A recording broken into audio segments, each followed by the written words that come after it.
Hello everyone, welcome to the Virtual Fechtschule. My name is Oscar, and in this video I'll be talking about how you can use sparring to improve your fencing.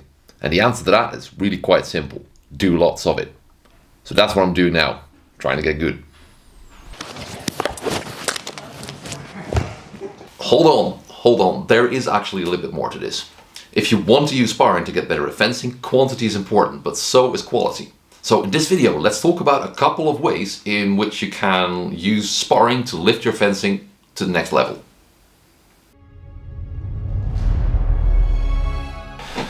Hello there! This video is part of a series called the Modern Messer Manual, aimed at giving beginners an easy entry into the wonderful world of fencing with the langes messer. Today I'll be discussing with you a couple of different ways in which to use sparring to really help you get better at fencing. We'll be going over different ways of sparring, and I'll also be giving you some tips for each of them to really help you get the most out of them, all based on my own experience. So without further ado, let's start straight away with perhaps the most contentious one, low or even no gear sparring. A lot of people don't like low gear sparring because of the inherent risks, and honestly I can understand that. Ultimately, if you do decide to do free play without a lot of protective gear on, you're probably going to have to put a lot of effort into minimizing those risks. Among the benefits are an increased focus on control and good defense, as well as the ability to train in ways that are very similar to what people in the past did. The same risks are also there though, and you might find that artifacts of having to pull your blows creep into your fencing. Generally speaking, I feel that if you do it right, your training and sparring get better when you get to wear protective gear. That said, I think there is a place for this sort of training, and especially so if you don't have access to gear or when you have to train in really high heat, for instance. In that case, I would recommend splitting your free play into two different activities. Free play with actual weapons that is slow and very controlled, focused on decision making and technique, while on the other hand you can train speed, timing and distance management with battle socks or even pool noodles.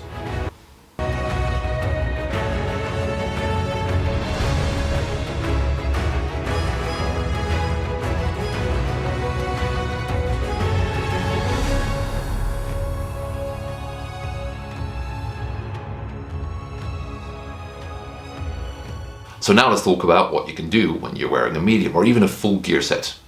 The big benefit of this, of course, is that things like speed and intent keep you very intellectually honest about your fencing. They allow you to really go deep without necessarily compromising safety.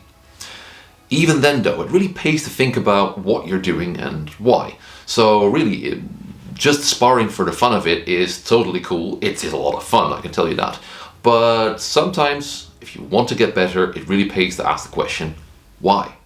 And that is important because the speed, intensity and your mindset in a sparring match determine what you will get from it in the end.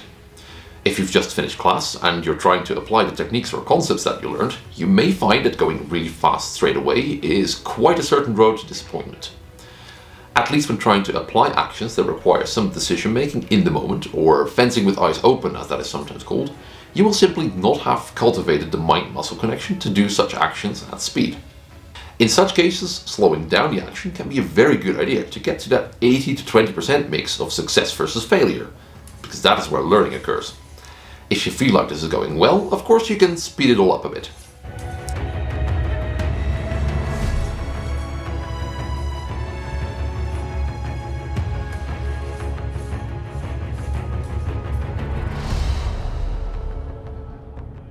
Sparring games are a different way to approach the same goal. You basically spar at a normal speed, but instead of anything going, there are certain constraints, usually on what constitutes a good hit or how long the action continues. This allows people to hone in on certain skills or techniques without the artifacts that lower speed sometimes introduces. For a very simple example, after a lesson on thrusts, fencers do a sparring game in which only thrusts score. The possibilities for such games are pretty much endless, but people will invariably end up gaming the rules and not learning the intended skill, unless you very carefully design such games.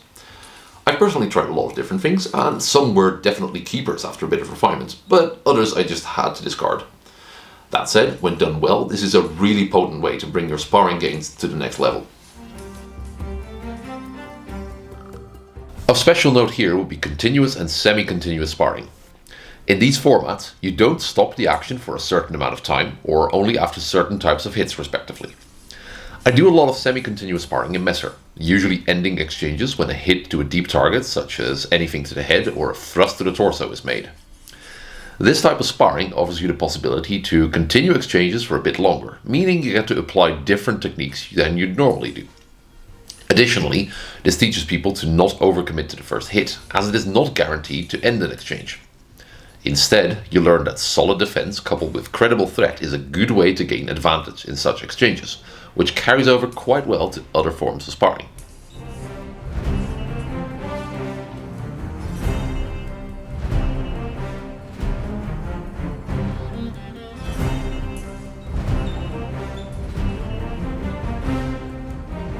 You can of course also do casual sparring, which is what most people will end up doing after training.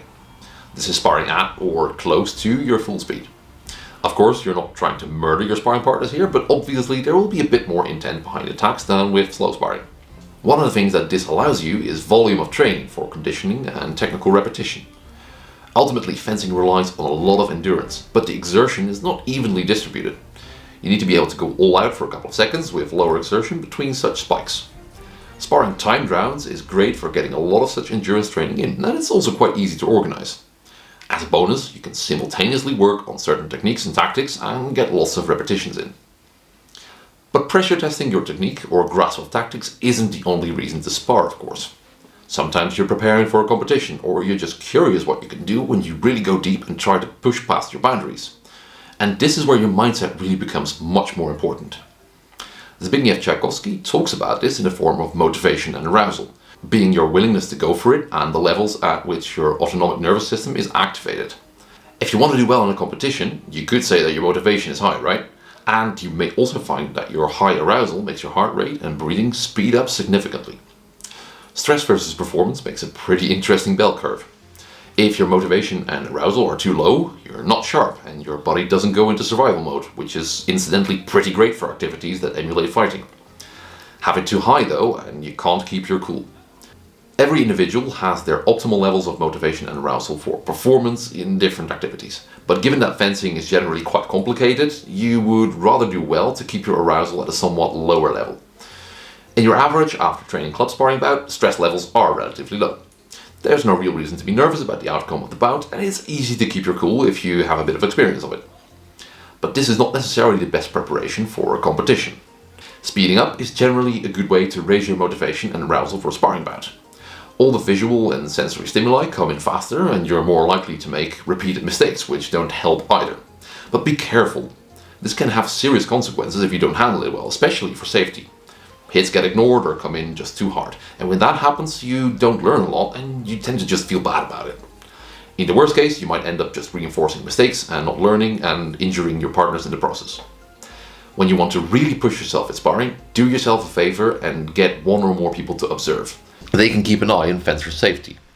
Knowing when to stop sparring is really important. Sometimes pushing through is not the answer, but when you are really going for it, you need a coach to tell you that. They can act as referee to end an exchange when it should, and they can also take on a coaching role. This is especially important because what you're really practicing in this type of sparring match is managing your motivation and arousal. And getting help from a coach that can slow you down when stress is making you make mistakes or pump you up when you're not feeling it anymore can be really important to help guide you through that learning process. Right, and that makes a whole variety of different sparring activities that, if done well, will really help you push your Messer fencing to the next level. If you liked this video, if you thought it was cool, don't forget to share it with a friend or leave a comment. And if you really want more Messer content, you can of course also check out Patreon, where a lot of other videos in this series are already available to watch. Anyway, that's it for now. I hope to all see you for the next one, and until then, okay doei.